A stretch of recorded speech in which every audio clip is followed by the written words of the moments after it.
vedare tinokuchingamidzai zvekare kune chimwe chirongwa pano paZim Facebook Secrets and Confessions. Tadzoka zvekare nemamwe mamessages. Regedzai tiva tapinda mumamessages edu atadzoka takakubatirai. Message yedu yekutanga yakamira sekudai so: hanzi makadi zvenyu mukoma, ndinokumbirawo kuti munge muchindiposterawo nyaya yangu makavika chitupa changu. I arrived in the United States mainge muri mugore ra2012. Saka pandakauya kunoko ndine zvimwe zvandakasangana nazvo, handina weukama wandati ndamboudza nyaya iyoyo.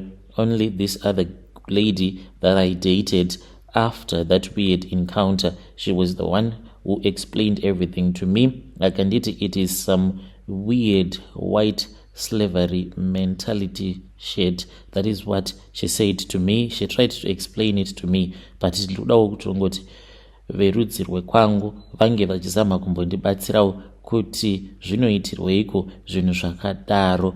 She tried to explain, but I still have a lot of questions in my mind. Pandakauya kunoko kuAmerica, like the opportunities were there. Ndakabvawo kwainge kusina mabasa ndikauya kunoko. I settled down muChicago. I was staying with one of my uncle. I was just working an odd job at this other restaurant. I was still trying to find my place in this land. Life was lonely Tsimenguva, and I had not yet adjusted quickly. Then that was when I met her. Uyo wandichati Jennifer ainge ari mukadzi ainge aine makore 40 years, uye zvekare ainge ari murungu. She was very beautiful, uye zvekare aigara nemurume wake nevana vake. Vainge vari vanhu vainge vaine mari. So one day as I was serving her, she told me kuti she wanted me to call her. Ndokubva anyora phone numbers ake pakapepa, ndokubva andipa. When she was about to leave, when she was tipping me, ndopa akabva achizonditi, please do not say no, dinner tonight at my house. I was excited mukoma. I watched her as she left the restaurant. Ndikati nasi murungu, nasi zvangu. Hakuna mukadzi anongokuti dinner at my place musingazorare mose. So I freshened up and quickly went to her place.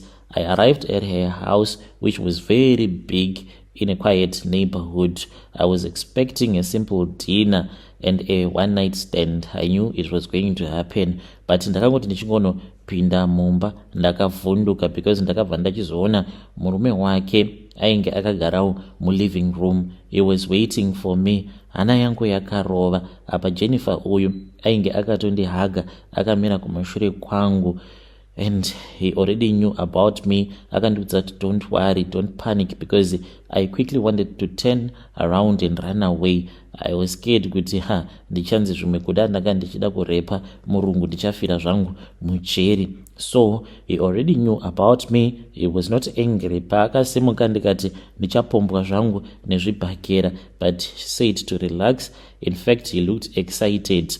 Then akauya ndokubva achizondimhoresa. He went and he drank some water. Akabva ati, come, let us go and sit down. Takazoti tagara pasi paya. That was when Jennifer paakauya akagara pamakumbo angu, which was very weird, in front of her husband. Akabva achizondiudza kuti murume wake ainge aine a fetish idea. Iye ainge aine shuviro yekuti ange achizoona mudzimai wake achirarwa nemurume weganda dema iye akatarisa. Just not any black man. Ainge achida someone who was fresh out of the boat. So mazuva acho iwawo ndaike ndisikatozvizivi kuti zvinoreveiko kuti fresh out of the water kana kuti fresh out of the boat. Vainge vachirevera ivo kuti munhu anenge achangobva mukusvika muAmerica. Akabva anditi, yeah, I can see kuti you have those strange black African genes in you, and I think kuti you can play the role and fit the role perfectly. Ainge asingangodi any black man or any other person that had been naturalized muAmerica. Vaida munhu munyowani ainge achangobva mukusvika muAmerica. Saka ivo vakati they had this fantasy whereby I will be like a slave role playing that fantasy. At first handina kukwanisa kuzvinzwisisa, but iye akazotanga kundiudza kuti what was I supposed to do and what they expected from me. Ndipo apo paakabva achizotora remote and then she switched on the TV. Ndakabva ndachizoona pava nerimwe movie rainge richiplaya rakatanga richiita sekunge it was a normal movie, painge pari plantation, like a huge farm. So plantation ipapo painge paine vashandi vari slaves, vari blacks, but vainge vasina kuwanda zvavo. The owner of that plantation akaenda akabva achizonotora one amongst the men achimurova.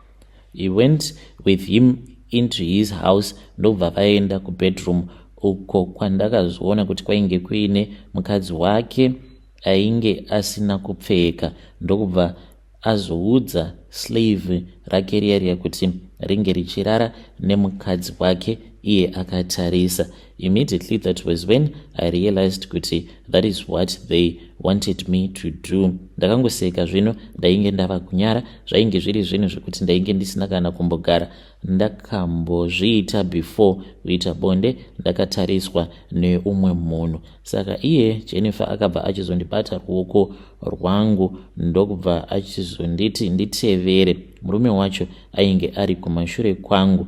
Ariko kumashure kwangu kudaro, murume wacho akatanga kundituka akanditi, you are a baboon, you are my slave. Then takazoti tapinda mubedroom, murume wacho akabva achizotora chimwe chiwep, but chainge chisingarwadzi. Apo paainge achindirova nacho chainge chakangoita flare. Ndokubva atanga kundituka achinditi uri gudo uye zvekare uri slave randatenga rakabva kuAfrica. Akabva achizondikandira dzimwe hembe dzainge dzakaita nyowani, but the way that they were designed kuita sekunge marengenya sedziya dzaipfekwa nemaslaves. Ndokubva anditi ndige ndichipfeka hembe idzodzo. Ndakadzipfeka ndokubva achizoburitsa machain, maleg chains uye zvekare nemahandcuffs. Akabva azondisunga, akabva achizotora chimwe chiwep icho chainge chichirwadza. Ndokubva atanga kundirova nacho achingondituka chete achinditi, I am a black monkey from Africa, uye zvekare handifungi, I am his slave and he owns me, he owns my soul. And ndakabva ndachizotanga kuudzirwa zvekuita. Ndakabva ndaenda apo painge pagere mukadzi wacho, ndikabva ndanzi nditange kumuyamwa tsoka dzake nedzimwe nzvimbo dzakavanzika. Ndapedza kuita saizvozvo ndakanzi ndinge ndichitanga kurara naye. Pose ipapo ndainge ndakangosungwa chete nemachain. It was really weird, everything that was taking place panguva yacho iyoyo. Hazvina kana kumbogara zvakandinakira zvachose. Paakaona sekunge ndainge ndisisiri interested, akabva achizondipa maviagra ndokubva ndachizotanga kubata basa. Takazongoita usiku hwose tichingoita zvinhu izvozvo mushure mekunge vandivimbisa mari. Vakandipa mari. The wife even took me on a trip, as ipapo takaenda tiri vaviri and we enjoyed. So ndakazongosvikawo pakuzongosiyana nazvo, but psychologically I feel as if I was scarred, as if these scars are remaining. I am married now to a Zimbabwean woman and I do not want her to know kuti zvinhu izvi zvakaitika kwandiri. Many years later, I keep on asking myself kuti ko zvinhu izvi vanombozviitireiko vanhu ava. Hey, vedare ndo message iyo yandakatumidzirwa ichibva kuna mukoma vedu. Strange things indeed they do happen in this world. Hanzi neniwo ndikutodawo kuti unyatsokunzwisisa kuti of course it was a fantasy, but zvichimboitirwei. Zvakangooma hazvo vedu we. Regedzai tibva taenda panyedu inotevera. Nyedu inotevera yakamira sekudai so. Hanzi makadi zvenyu mukoma, ndinokumbirawo kuti muge muchindiposterawo nyaya yangu makavika uchitupa changu. Zvakaitika mukoma nashi ndezvekudai. Tainge tichishanda kuno nemudzimai wangu kubva mugore ra2015. Mudzimai wangu iye ainge ari nurse, inini I am a teacher by profession. So zvinhu zvedu zvainge zvichitofaya, ende mufunge zvenyu mudzimai wangu apo patainge tichigadzirira kuti tinge tichienda kumusha mugore ra2016, mainge muri muna December, iye akatomboramba akati kwete, handikwanise kuti ndige ndichienda kumusha because I'm not feeling okay.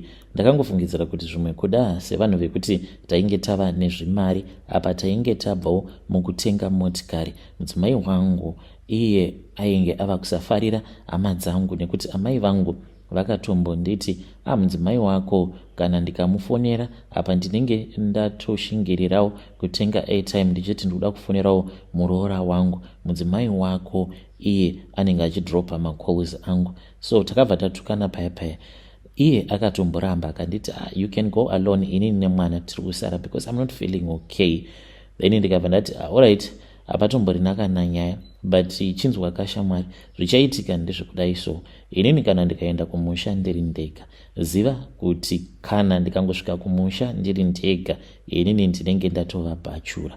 Kana kuri kunzi ndikazodzoka neumwe mukadzi, iyo inenge yava yako zvekuti uchagara pano kana kuti kwete, inoi imba yangu sezvaunongoziva kuti imba iyi ndeyangu iri muzita rangu. Saka kana ndikangoenda kumusha pandiri kudzoka ndatova neumwe mukadzi akanditi hakuna zvakadaro. She watched me as I was packing my bags. Akafungidzira kuti zvimwe kuda ndainge ndichitamba. Ndakabva ndatofonera hanzvadzi yangu ndikabva ndaiudza kuti muroora ainge aramba kuti ange achiuya kuZimbabwe, saka vaifanira kuti vange vachizondiitira planning. Iye akabva anditi ko tingagodaro here, zvingaita here kuti tinge tichiita zvinhu zvakadaro. Handiti ivo amai guru vanofanira kuti vange vachiuya here, ende vakasauya it does not mean kuti tava kutokutsvakirai, plus mukadzi anoita zvekutsvakirwa here. But kubackground nasisi tainge tava kutotaura, vakatonditumidzira mapictures omwe musikana uyo wavainge vachiti anodzidza paRenshaws, vakanditi munhu atori bo ende iye I think kuti she can become a good wife, noti zvana Gules izvi vanonetsa neustabhoni hwavo. So after I had finished packing, ndakamuoneka ndikamuudza kuti ndainge ndava kubuda ndava kuenda kumusha. Mukomana achi mudzimai wangu ipapo ndakaenda naye kuZimbabwe asina kunyange hembe dzaainge ainadzo because akationa kuti murume ainge ava kuenda. She jumped into the car nemwana, then we drove off. Takati tasvika Gumba mukoma, mwana wangu ndokubva atanga kurwara. Asi the first night iro ratakasvika pane vamwe gogo vemuraini vakangokarukawo vasvika apa. Takasvika pamba it was somewhere kuma past 10. Ameno kuti vakaudzwa nani kuti tainge tasvika kuti vakaona malights emotikari here, but vakatongouya vakabva vati vainge vachikumbirawo shuga because vainge vasina shuga. Amai vangu vakabva vati usiku hwakadai here naigogo. Vakabva vati vainge vatova ne2 days vasina kana kumbodya uye vainge vasina kana chekubata. Mukomana chimudzimai wangu ndo paakabva asimuka akabva achizotora 2 kg yeshuga nebhodhoro remafuta akabva ati mai vapei tichazoita imwe plan. Amai vangu vakabva vachizovapa 2 kg iya yeshuga uye zvekare nemafuta. Mangwana acho makuseni takavhunduka mukomanashi because takanzwa kuti munhu achitsvaira panze. Mudzimai wangu akatoti nhasi zvangu. Amai vamuka vanditangira kumuka, saka paakamuka achinobuda panze naivo amai vangu vainge vachibudawo panze vachifungidzira kuti mudzimai wangu ndiye ainge atovatangirawo kumuka because mutemo wavo amai vanowanzokumuka na6 vobva vatanga kutsvaira. Gogo ava mukoma vakauya pamba pedu kuma 5 vakatanga kutsvaira pachivanze. Mudzimai wangu ndiye akazotodzoka mumba achiti imi kuzvaari mashura, uyai muone zviri panze. Ndokubva ndachizobuda panze mukoma, ndokubva ndaona kuti gogo vaya vepa next door vainge vari busy vachitsvaira. Amai vangu vakabva vavabvunza vakati nai gogo, zvinoita here kuti mungamukira makuseni kuzotsvaira pamba pangu inini ndichiri ndakarara?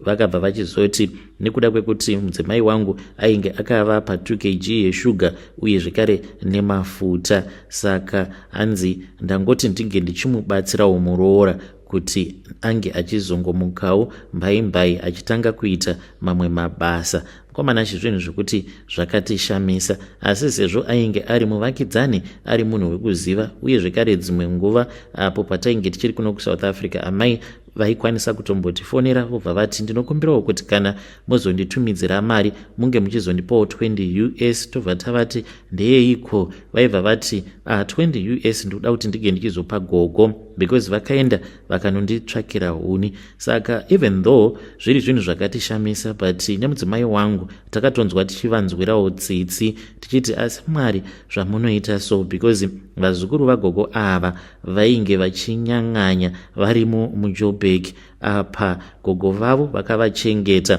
vachitambudzika kudaro. So we felt sorry, tikabva tati dzimwe nguva nhamo inopedzisira yava kuita sekunge wava kupenga. Izvezvi zvigogo ava havana kurara usiku hwose nekuda kwekuti takavapa shuga nemafuta. Mwoyo wangu wakarwadza. Ndakazovapa zvekare imwe mari gogo ava masikati. Taisatoziva kutoti munhu iyeye mukoma watainge tava kuswededza padhuze tichimupa mari ainge achazotemerera mudzimai wangu nyora dzehuroyi. Mwana akazotanga kurwara mukomanashi, akangotanga kungopupuma furo. Ndobva taenda naye kuchipatara. Takati tasvika kuchipatara ndo patakabva tachizopiwa transfer, tikabva tachizoenda nemwana kuHarare. Mukoma takati tasvika nemwana kuHarare painge pasisina kana upenyu, aingoramba achingopupuma furo chete ndokubva achizoshaika.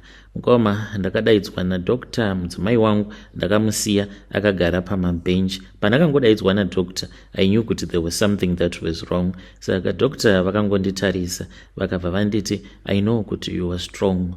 It is not an easy thing that I want to tell you. Ndakabva ndatanga kuyeredza misodzi. Vakabva vachizondiudza kuti mwana wangu ainge ashaika. Ndakarwadziwa mukomanashi, asi ndakazongozviudza kuti kuda kwenyu Mwari. Asi ndakazotanga kuzviblema, uye zvekare mudzimai wangu ainge ava kundiblema achinditi, ndo zvandakakuudzai zviya. Maionaka ndainge ndichiramba paya, ndainge ndisingadi kuti ndinge ndichiuya kuZimbabwe mukandimanikidza. Tarirai muone kuti ndadyirwa mwana wangu kani ainge achingochema achimhanya nechipatara chose. It was very painful. Mukoma ndo patakabva tachizodzokera kumusha nemutumbi wemwana kwava kuradzikwa. Takazodzoka kuno kuSouth Africa. Takati tadzoka kuSouth Africa mukomanashi, mudzimai wangu akangotanga kungoita imwe attitude. Aiva munhu hake aiva stubborn but not that stubborn. Ipapo manje wanyatsokuona kuti munhu uyu anoita sekunge akagarwa nedhimoni. Ameno kuti takagadzwa matare mangani nevanhu vekuchechi. Takatanga tichagadzwa matare nevanhu vekuziva kudzamara nyaya tazoisvitsa kunana mudhikoni uye zvekare nemaelders nemapastors vachingozama kuti vange vachitigadzirisa, because iye aiva nenguva yekuti aingotanga kungochema achinditi handichakudi, achichema mukoma, uchinyatsokuona kuti munhu uyu anoita sekunge ane dhimoni ramugara. So tose tainge tichingofungidzira kuti sezvo patainge takaenda kuZimbabwe ndainge ndakaita zvekumumanikidza, maybe iye ainge achiri traumatized and she was taking out her anger on me, because ainge achizviudza kuti dai asina kuenda neni kuZimbabwe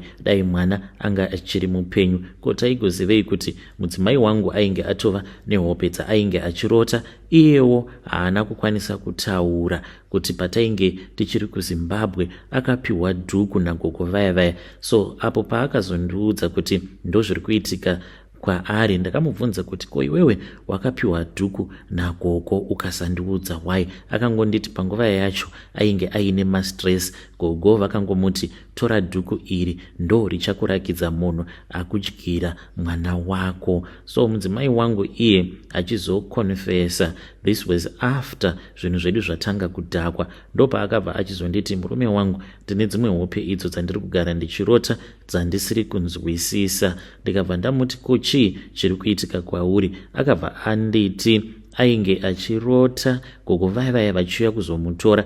Vaiti kana vamutora vobva vazodzokera naye kuZimbabwe, obva atanga kuvhuriswa makuva nagogo nevamwe vemuraini, vamwe vakadzi nevamwe varume vemuraini, uye zvekare nekurota achibhururuka. Ndikatoziva kutoti mudzimai wangu akatojoiniswa zveuroyi. At that time mukoma zvinhu zvakasvika pakuoma zvekuti takatorerwa imba nebhengi takasara tisina kana chatainge tiinacho.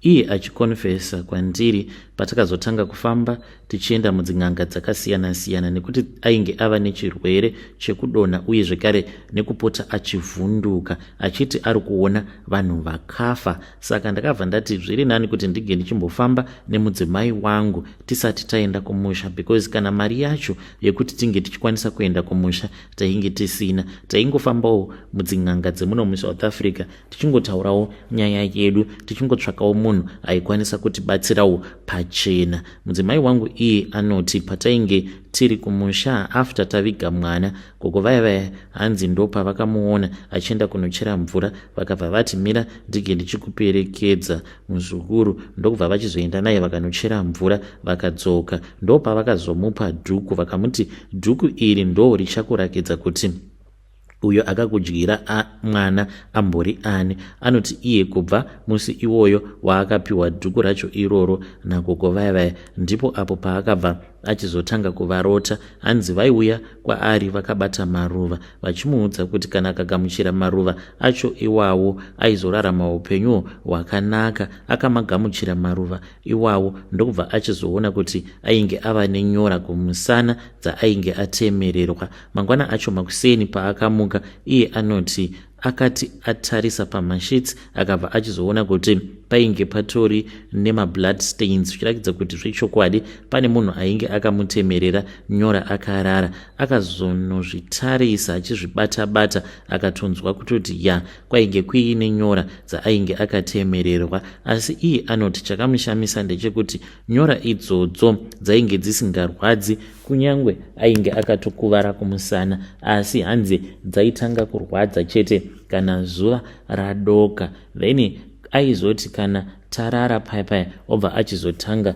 kuvarota gogo vaya obva avaudza kuti nyora dzavainge vakamutemerera dzainge dzichirwadza. Hanzi vaitotora umwe mushonga vobva vatanga kuukwizira kumusana kwake. Nyora idzi dzobva dzatanga kufamba dzichiuya kumazamu kwake uku. Vaibva vachizomupa kamwe kamwana vobva vamuti aka kamwana aka ndikuda kuti unge uchikayamwisa nekuti kamwana kako, asi akasati kava nesimba. Kana kazova nesimba ndichakupa kuti unge uchizokayamwa.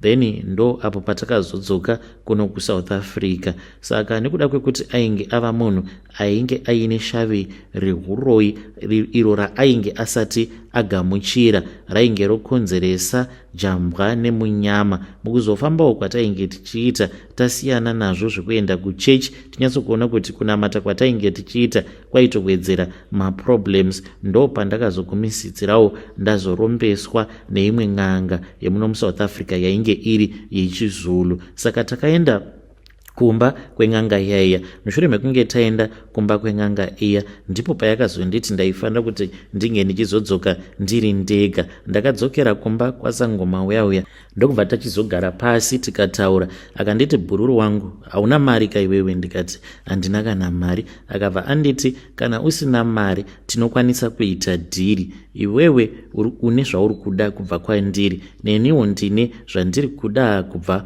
kwauri. Saka tinofanira kuti tinge tichiita hand and glove, tinge tichishandidzana. Saka Zangoma uyauya akabva achizondiudza kuti chaainge achida pandiri wainge uri mweya wemukadzi wangu. Akanditi mukadzi wako ane simba rakawanda chaizvo, asi kuti ange achigamuchira zviri paari zvinoti netsei. Mukomanashe ndakabva ndachizobvuma, because kana iye mukadzi wacho ainge anditambudza yainge isiri nyore kuti ndinge ndichigara nemukadzi ainge ava kungogara achingohumana achitaura kuti anodya nyama dzevanhu vakafa uye zvekare anoona vanhu vakafa. Anomuka dzimwe nguva ari kumakuva, aikwanisa kundimutsa pakati peusiku obva andiudza kuti panze apa pane vanhu vaviri vakafa, saka vari kundinetsa, handichazivi kuti ndoita sei, ndiri kutya. Vamwe vangu ndavadaidza, havasi kuuya,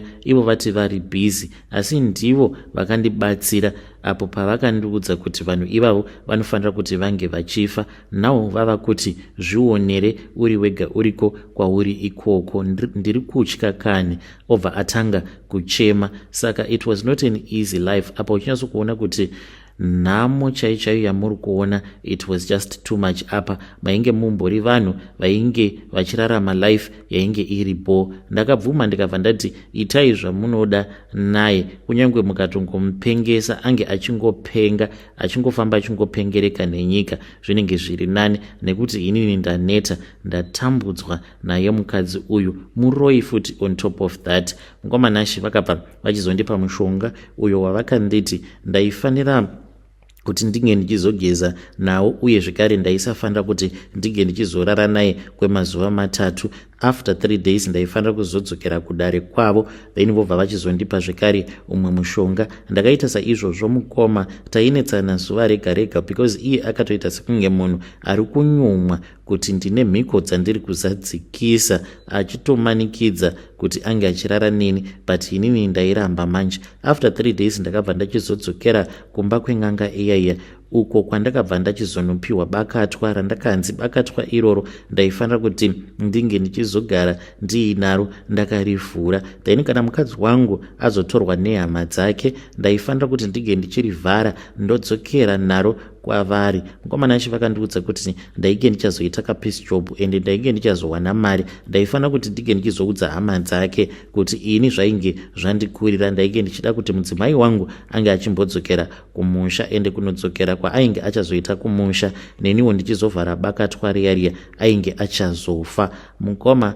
ndakabva ndawana peace job, ndikabata kamari kangu, ndikataura nemudzimai ndikati kuti inini ndinge ndichishanda, zvainge zvichitoda kutoti iye ange achidzokera kumusha. Akabva ati it is okay. Mukoma ndakabva ndachizotaura neimwe hanzvadzi yake yainge yagara irimo muno muJoburg, vakabva vachizobvuma tsano, vakati asi ivo vainge vakabatikana kuti vange vachidzokera nyanzvadzi yavo kuZimbabwe. Takabva tachizokumbira mudzimai wavo, ndo vakazodzokera nemudzimai wangu, vakaenda kumusha. Iniwo ndikabva ndatora bakatwa riya. I don't think kuti vainge vatombosvika kana pabhodha mukoma, apo patainge tava kutoita mhiko dzacho dzekupedzisira. So mudzimai wangu akazofira mubhazi, vava kutoda kutonosvika, ndokubva ashayika mudzimai. Mushure mekunge mudzimai wangu ashayika, ndakaenda kumakuva, ndikabva ndachizonokora ivhu rekumakuva, uye zvekare rakazozanganiswa nedota. Handizivi kuti chimhuka chakaita sei chavakapisa. Sekuru vaya avo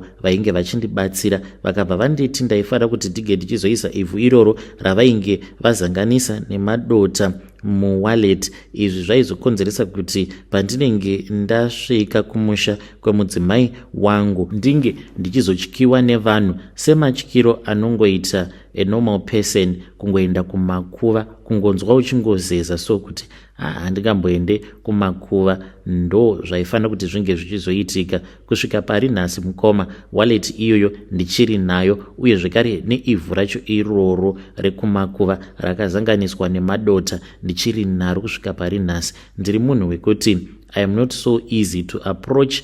Kunyange munhu achitaura neni pafoni, unyazodzwa kuti munhu uyu ane zvaari kuda kundiudza pfungwa dzake, but kuti ange achitaura zvaanonzwa kuda haakwanise, nekuti anenge achindizeza. Kunyange zvikanzi ndinenge ndiine mabusiness meetings nevarungu chaivo, unoona murungu achita kudikitira, achishaya kuti ondiudza sei izvo zvaari kuda kuti zvinge zvichizoitika. Vazhinji vacho vanozongogumisidzira vangotipa contract even without following due process, nekuda kwechikwama ichocho chandinenge ndiinacho. So ndozvakaitika mukoma parufu rwemudzimai wangu. Ndakabva ndachizonogara neimwe friend yangu kuHarare. Ndainge ndakanzi ndinge ndichizoita 2 months ndiri muZimbabwe. Apa vanhu ndainge ndakavaudza kuti ndakatodzokera kuSouth Africa. Ndakagara neshamwari yangu, iye asinawo chaainge achiziva. Mukomanashi ndaingoti kana ndikabuda ndotonhonga kana kuti 200 US. Kana ndanhonga mari yaya ndobva ndatodzoka ndakatotenga magrosari ndotomudza kutoti ndanga ndiine madhiri andainga ndichiita, but imari yandaitongopiwa nechikwama sezvandainge ndakaudzwa nasekuru vaya kuti pa 2 months idzodzo usambofa wafunga kuti uchatambura nenhamo kwose kwaunenge uri. Chikwama ichi chinenge chiinewe uye zvekare icho chichakupa mari. So ndakabva ndachizoenda kumusha kwemudzimai wangu. Ndakasvikako ari masikati apa ndainge ndisina motikari. Ndakanogara musango ndakataimira apa ndainge ndiri kudhuze nekwavo. Then wakazoti kwava usiku ndokubva ndachizofamba ndikaenda paguva rake. Ndakanopfugama ndikamukumbira ruregerero nezvose izvo zvandainge ndakaita. So chipoko chake ndakachiona, but ainge akasungwa muromo wake asingakwanisi kutaura. Chaaigona kungoita ndechekuti ainge achingochema chete. Sezvo ainge akasungwa muromo wake asingakwanisi kutaura neni, ndopaakazotanga kutaura mumwoyo mangu. Ndakamunzwa achinditi kwawakazviitirei. Mukoma ndakabva ndachizomutuka sezvandainge ndakaudzwa nasangoma uyauya kuti kana waona chipoko chake, kana ukazonzwa ava kutaura newe, kunyange ndamusunga ndamuvhara muromo, asi kana ukanzwa ava kutaura newe, ziva kuti hasha dzake dzinenge dzava padhuze. Zvaunofanira kuti unge uchizoita ndezvekuti unotora mushonga uyu. Vainge vakandipa kamwe kamudzi kavakanditi unokatsenga-tsenga. Kamudzi ikako kaivava kachiita sekunge jinja. Pandakatanga kukakatsenga ndokubva ndatanga kupopota ndichimuudza kuti aifanira kuti ange achidzokera kunyika yevafi. Guva rake mukoma rakavhurika. Ndikaona rumwe ruoko rwainge rwuri rutema-tema. Ruoko rwuya rwakabva rwamubata kwava kumukwevera muguva imomo. Guva rikabva ravharika. Pakaitika umwe mutinhimira. Mukoma Nashi mheni ikarova guva rababa vake. Guva rababa vake rakarohwa nemheni. Ndakasimukapo mukoma Nashi ndichimhanya. Ndakati ndamhanya about 5 meters ndopa ndakabva ndarangarira kuti ndainge ndakaudzwa kuti ndaifanira kuti ndige ndichizonokora ivhu paguva rake. Ndakadzokerako ndichimhanya mukoma kwava kunokora ivhu ndokubva ndatanga kumhanya. Ndakati ndichimhanya kudaro ndopa ndakaona vanhu vamuka zvino. Ndaingona matoch maflashlights vanhu vachifamba vachienda kuguva ravatezvara vangu. Usiku hwose ndainge ndichingogwagwadza mukoma Nashi. Apa ndainge ndisina kunyatsokuronga zvinhu zvangu zvakanaka, ndisina kana jaketi mukoma Nashi, because ndakaona kuti zvainge zvisingaiti kuti ndinge ndichizofamba nemazijaketi sezvo ndainge ndichazorara musango. Ndakangoti handichazongozviona. Pfungwa dzangu dzainge dziri dzekuti kana ndapedza kuita zvose zvandainge ndichida kuita ndobva ndachizoenda kubhawa, ndobva ndazonokecha hure. Zvino pandakatiza ndichimhanya mukoma ndakabva ndachizonobudikira kune kamwe kavhileji ndokubva ndasvika bhawa riya ravharwa. Mukoma ndakazorara musango ndichingogwagwadza chete nechando. Mangwana acho makuseni ndopandakabva ndachizohaika chimwewo chimotikari chainge chakananga kuHarare ndikazodzoka kuno kuSouth Africa. Mushure mekunge ndadzoka kuno kuSouth Africa ndipo apo pandakabva ndachizotanga kuona chipoko chemudzimai wangu. Ndaitomuona mudzimai wangu uyu. Ndakadzokera kumba kwaSangoma. Zuva randakatanga kumuona mudzimai wangu ndainge ndichitoona TV. Ndikangokaruka ndatongomuona akatogara akatarisana neni. Ainge akagara pane rimwe sofa. Ndakavhunduka akabva ati kwandiri, ko unogovhundukeiko? Ndapiwa simba naMwari rekuti ndige ndichiuya kuzorwidzana newe. Ndokubva atongonyangarika. Ndaingonzwa achiseka, but voice rake raita sekunge rainge richibuda mumadziro. Ndakaenda kumba kwaZangoma uyauya. Mushure mekunge ndaenda kumba kwaZangoma uyauya ndo pandakabva ndachizoudzwa kuti ndaifanira kuti ndige ndichitsvaka mukadzi asingaiti zvechivanhu, asinganamati, kunyange kutoenda kuchechi anenge asingatoende kuchechi. Vakabva vachizonditi kana ndikakwanisa kuroora mukadzi wemuno anenge achifarira zvemafaro uye zvekare achida mari, achikoshesa mari kudarika zvose, ndiye mukadzi uyo wandakazowana uye zvekare wandakazoita vana vaviri naye. Saka mukadzi uyu ndichimuroora ndakatomuroorerawo kuzadzikisa mheko, sandi kuti zvainge zviri zverudo. Ndakatongomunhongawo mubhawa mukoma, not bhawa but takangosanganawo munzvimbo dzemafaro. Ndakanyatsokusarudza mukadzi wandainyatsokuona kuti iyi ndo inonzi mhuka yemusango. I was not looking for wife material at that time, but iko zvinozvi ava kutoactawo sekunge she is a married woman. Ipapo pandakatanga kugara naye mukoma, wainyatsokuona kuti iyi ndiyo mhuka yemusango. Apa nemari yandainge ndichimupa aigara ari kumafaro chete, inini ndisina kana basa nazvo. Ndaisambomubvunza kana kuita sei until ega azodzikama, but mukomana achikudzikama kwake handitomborina kana basa nako, nekuti iye basa rake iro randakamuroorera nderekuti paari ndipo panogara mweya wemudzimai wangu, nekuti akaramba achingodzoka kwandiri. Ndokusaka Zangoma uyo akanditi ndinge ndichizoroora mukadzi anokoshesa mari pane zvose zvaanoita. Anongoti as long as murume wake aine mari, zvakawanda haatomborina kana basa nazvo. Saka mweya wemudzimai wangu ugere paari, sezvo mudzimai wangu iye ainge ava kudzoka kwandiri achiti ainge achida kuti ndige ndichienda kunoudza vabereki vake. Then Zangoma uya akabva achizotaura nemweya wemudzimai wangu, akabva amuudza kuti iwe kachiregedza kushungurudza murume, nekuti ndiwe wakauya nedhimoni racho iroro rehuroi rakazokukanganisira upenyu hwako neupenyu hwemurume wako. Dai wanga usina kuzoita zvekuroya, nanhasi uno ungadai uchiri mupenyu. Chinzwa zvandiri kuda kuti tinge tichiita pano. Hongu ndinozviziva kuti wakapiwa masimba naMwari, ende kuti ndige ndichirwidzana newe ndinoona sekunge zvinenge zvisingazokubatsire iwewe nekundibatsira, nekuti kana ukauraya murume wako apa iwewe uchiti kwacho kwawakaenda wakadzoswa ukanzi nguva yako haisati yakwana, kana tikakutsvakira umwe mutumbi wekuti unogara pauri mutumbi iwowo kusvika makore ako awo awakatarirwa naMwari wako kubva uchizvarwa zvinenge zviri sei? Akabva achizobvuma. Iniwo pavakataurirana ndainge ndisipo, ndakazotongoitawo zvekutongoudzwawo naZangoma kuti ndakataura nemudzimai wako nezuro, saka takasvika pakuwirirana, asi takakweshana,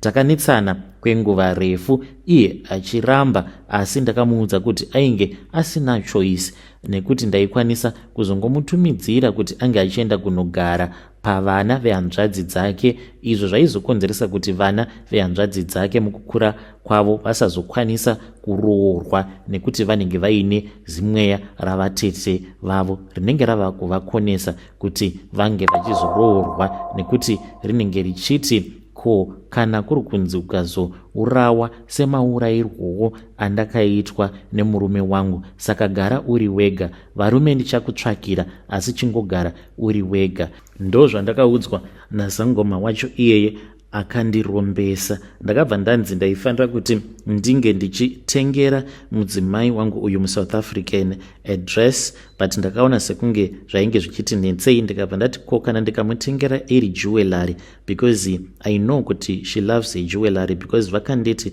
mutengere chinhu chekuti anozopota achichipfeka. Saka inenge iri connection pakati pake nemweya wemudzimai wako uyu wawakauraya. I bought for her a very expensive necklace. It is so expensive zvekuti kunyangwe achida kungobuda so she will remove it, but kana ari pamba she is so fond of that necklace zvekuti anongogara akaipfeka. So mukomanashi ndiyo confession yangu iyo yandiinayo kurombawo kwangu kwandakaita. Yainge iri nhau yekuti ndakarasikirwawo nemwana wangu. Mushure mekunge ndarasikirwa nemwana, mudzimai wangu akabva achizojoiniswa zvekuroyi, apo nhamo yakabva yapinda mumba mangu. Saka mainge muchida kuti ndinge ndichizoita sei? Mudzimai ainge atova muroyi, uye zvekare ainge ava kuita achipenga, achivhunduka, achirotomoka. Maida kuti ndige ndichizoita sei kune avo vanenge vachida kundijaja in advance? Vedare ndo message iyo yandakatumidzirwa ichibva kuna mukoma vedu. Ngatizamei kuti tinge tichitaura navo mukoma vedu ava mucomment section. Strange things indeed they do happen in this world. Zvakangooma hazvo vedu we. Ngatisanganei zvekare mune zvimwe zvirongwa zvinotevera.